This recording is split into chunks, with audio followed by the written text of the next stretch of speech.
Maayong adlaw kanyong tanan nga nagpaminaw karon ning tulumanon, kini ang akong suliran. Ilabi na kaninyo Dr. Rene Ubra ug Attorney Elaine Bathan. Ingon man sa mga artista nga maghatag og kinabuhi ning akong suwat suliran.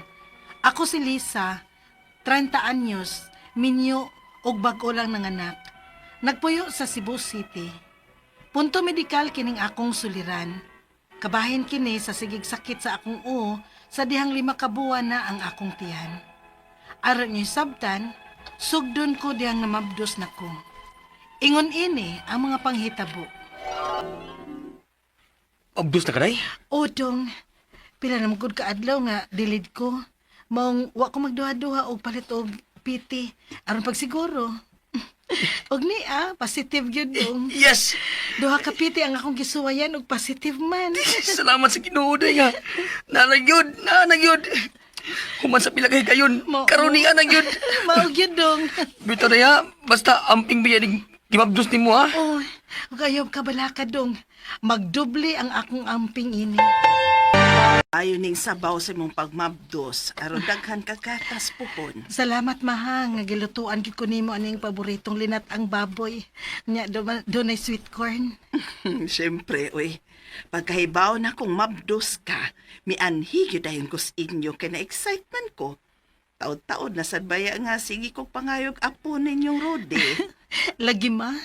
Dako kay mig pasalamat sa Ginoo nga bisan doon ako'y pikos, pero niya na mabdos na gid ko. Human sa pila ka higayon nga among gisuwayan. Basta ubanan lang yung pag-ampo ang tanan anak.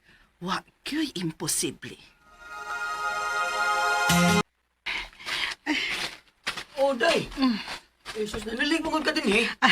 Daghan na kayong laya nga dahon nga nangatagak dong. Ayaw palabi kahago, ha? Mabdos biya ka. Ay, laay sad kaayo uy, kung magsigira kog lingkod. Dili man sad ni sobra kahago noon kining manilhig. May nalansad na ako, exercise gamay. Ay, noon. Basta ha, kung kapuyon ka, pahuway good town. Atod, nakaluto na ko sa imong pagkaon. Salamat dong. Swerte kay ko nimo eh. Kay bisag ikaw na ang nanarbaho pero niatiman gihapon ka nako. Tungod kay pinangga kiti kaday. Naman, sige na. Dili na ako magdugay kay basi malate niya ko. Panawag lang niya ha kung doon na kay kinahanglan. Okay. Sige dong, amping. Amping sa day. I love you. I love you too. Nahuman ako panilhig. Huwag nahuman na sad ko kaon. Yan naman ni uy. Karat magsakit ang akong ipahuway ko lang ni. Basig maulian ako. Day, dako lagi mong tiya, no? Maklaro ra. Lagi dong sa? Pila na ganin ni kabuan? Maglima na kabuwan dong. Uy, naman sa mga okay ra ka? Sakit ang akong Ha? O, tingalig ko ang tubig. Dagan makog tubig nga nainom rong adlaw. Mau ba? Kanita, kuha na tigag paracetamol, okay? Para makainom ka. Okay, sige dong. Salamat. Kumusta naman ka? Arang-arang man dong. Pahuway na lang diha. Sige dong.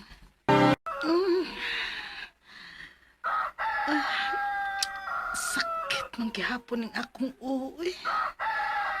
Ngano man ni? Iligo ko ni Bi.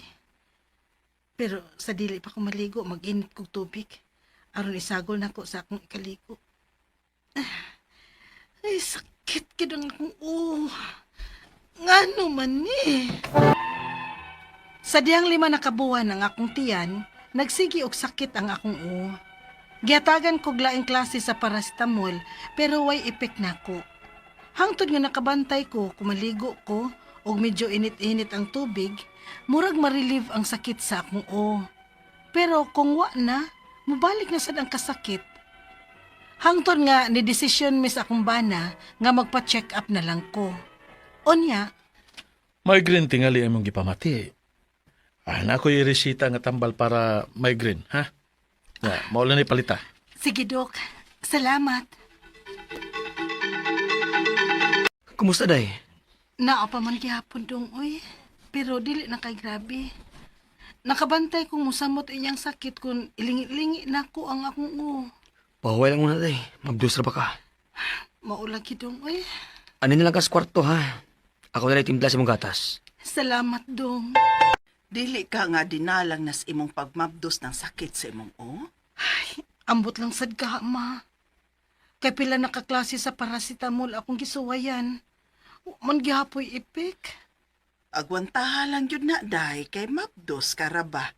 Kanus ka gani mga anak? Sunod buwan na, ma.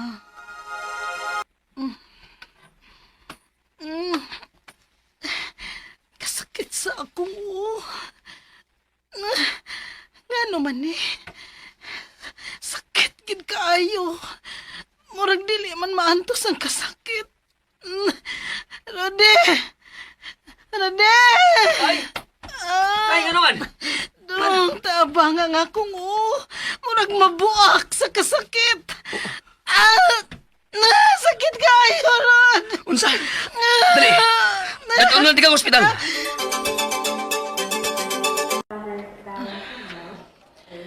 Rod, Day, kumusta? wa na ang sakit sa akong uo. May nung una. Pero tidak kong kulba pagpadulong na to din hiyo, kay nakuyapan man ka. Yung pag-abot na to din hi, nibuto man imong panubigan mo itong gipaanak na lang ka. Ha? Gisiis ka ganing na, day. Mao ba? Unya, ang atong baby. Okay ra siya. Gani paggawas niya. Gipaubo siya sa mong dughan. Unconscious pa man ka. Dako kay pasalamat sa Ginoo, day. Nga safe ra mong duhas, baby. Kulba kay ko ganina, oy. Dong, gusto ko makakita sa atong anak. Sige, day. Dako ko pasalamat sa Ginoo nga healthy ra ang among baby. Ingon man ako. Og prabuyag lang, sukad ko mga anak, nawa na ang sakit sa akong uo. Ang ako mga pangutana mo kining mosunod, unang pangutana. Nganong paglima na kabuan sa akong tiyan, nagsugod man ang paglabad sa akong uo. Dinalang ka to sa akong pagmabdos. Ikaduhang pangutana, posible ka nga migraine sad to? Unsa man dahin hinungdan anong migraine? O ganong katong girisitahan ko og tambal sa doktor, dili man mo patuo. Ikatulong pangutana, doon na higayon nga naligo ko o medyo init-init ang tubig, unya marelieve ang kasakit sa akong uo. Pero pag humansan na ko kaligo, mubalik na sad. Unsa man gid ka di ay tong klase nga sakit sa uo. Ikaw pa to katapusang pangutana. Sukad lang ko ng anak, wa na ko baliki og ingon ato kasakit sa uo. Doon na higayon nga musakit gihapon, pero dili parehas atong nagmabdos pa ko. Normal lang ka ning akong sakit sa uo? O magpa-check up na lang gid ko og balik? Palihog, tabangi og tambagi ko. Kini ang akong suliran, Lisa. So, ang atong magtatampo karong adlaw si Lisa, 30 years old, taga Cebu City. Married na siya, just delivered sa iyang baby. Punto medical, no, of course. Mayong pagpaminaw di ay ni Lolita o ni Rex Bintik diha sa Konsolasyon o mga Lions, ha? Kita-kita dito sa Tacloban. GC Chong, Danny Donairi, Ed Cabanillas, Edre Capiral o akong paborito, no? Paborito nga Lion, si Richard Rodriguez, no? Permining maminaw, you know? Richard Rodriguez. The same is true to Minty and Sarah Minty and Sarah sa ito yung apelido Ingasca ba ito yung apelido, sir? Sana ba ito akong litahan na Ingasca, no? O si Lel Antoinette Magabilin o mga Sabruso family, mga Sanchez family diya sa tubod minglan nila si Chini Jean o si Harley Rene, no? Mayang pagpaminaw. Mga taga-Kabalian, mga Saabidra, Juarez, Entrada, o mga Ranga, no? O mga taga-Tomas Opos, no? Mga Sigales, Bayentos, Damuli, o Ulita family diya sa Southern Leyte, no? O going back to our sender, si Lisa.medical. Sa naman to. Ang kanina nabati na ito nga sa drama. So nganong paglima na kabuan sa akong tiyan, nagsugod naman ang paglabad sa akong ulo. Dinala lang kahatos akong pabnabdos. Paglima na katiyan, second trimester na ka, no? So usanas mga tilimadon nga naay hormonal changes sa imong lawas, daghang mga mahimong hinungdan, no? Generally, ang labad sa O is due to muscle spasm, due to migraine, for some reason, na abnormalidad sa pagdaloy sa dugo diha sa atong head area, ug na ay mga trauma or infection or whatever, no? Ikaw kay nagbuntis man ka, Lisa, o 5 na ka bulan, posible nga you need additional vitamins and minerals to sustain your pregnancy, no? So, kananglan nga muduol kag pinaka-nearest health center diya sa inyo, dinhi sa Cebu City, para ma-monitor ang imong progress sa pagbuntis, na kay prenatal check-up, na baya na baby kanang listahan ang mga midwives, bisag midwives or nurse, labi nag-doktor nga monitor sa imong pregnancy. Preferably OB gynecologist, good, no? Kaduhang pangutana, posible ka nga migraine lang to, sa akong ginaingon, ang migraine manggod is usan ni sinungdan ay abnormalidad sa pagdaloy sa imong dugo diha sa head area due to infection, trauma, inflammation, or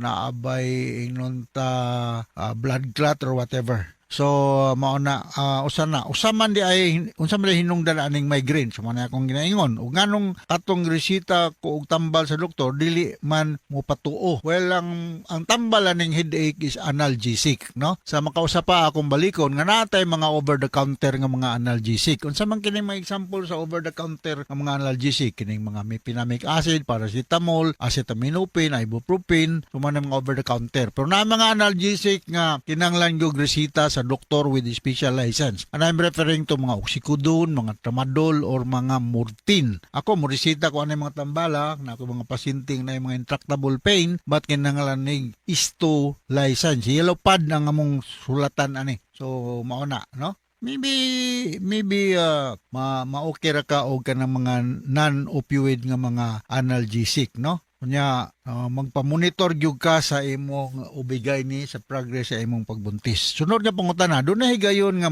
naligo ko og medyo init-init nga tubig, unya murag na-relieve ang sakit sa akong ulo. Pero pag human ako kaligo, nibalik naman sad. Unsa man gyud ka ning klase sa sakit sa akong ulo. Masakit mo ganyan itong ulo. Dahil kaingo nga dili lang ka mag-headache is because naligo ka. Slight massage can help, and then you may take just a small dose of mga paracetamol or mefenamic acid to relieve the pain. Ako malikon, ako mo to kaning massage, no? Basta dili po kayo inunta forceful, no? Mangutanon man ka sa imong masahista kung panagitan pamassage ko. Sa man mo, sir, mild, moderate, or hard. So mao na ako ka istorya. So labad din itong ulo. Ay mga problema kung due to muscle spasm, kung mag-anxiety ka, or due to migraine for reasons like impairment sa blood circulation ng dapita sa itong ulo. Sunod nga pangutana, sugad kong manganak, wala na ko baliki o ingon adto kasakit sa ulo. Doon na higayon nga masakit gihapon pero dili parehas atong nagnabdos pa ko. Ningkawas naman giday ka sa pagpanganak. Normal ra ba ni sakit sa ulo? Yes, normal ra. Og mapa-check up, mata na lang gyud ko og balik. Normal ra na sakit sa ulo. Labi nagwaiso di man pitaka, porbida mo sakit imong ulo. So walay tao sigurong di mo ingon nga dili why posibilidad nga musakit ang iyang ulo. Sakit ka na yung atong ulo kung naay igong rason. So dili lang ta manghambog nga di mo sakit atong ulo. So daghang mga init lang panahon, naay problema, waiso di man pitaka, sakit imong ulo. So hinaot nakasabot ka sa kung speaker nimo, Lisa, dinhi sa Cebu City. May pagpaminaw din sa mga taga-Sambag dos, labi na ni Aurora Zamora o mga taga Visitation Street din sa Jones Avenue dapit. Natin daghang mga kaila dia. So once again, ako si Dr. Renoy Obra. Salamat kayo sa makanunayan ng pagpaminaw itong programa sa RMN.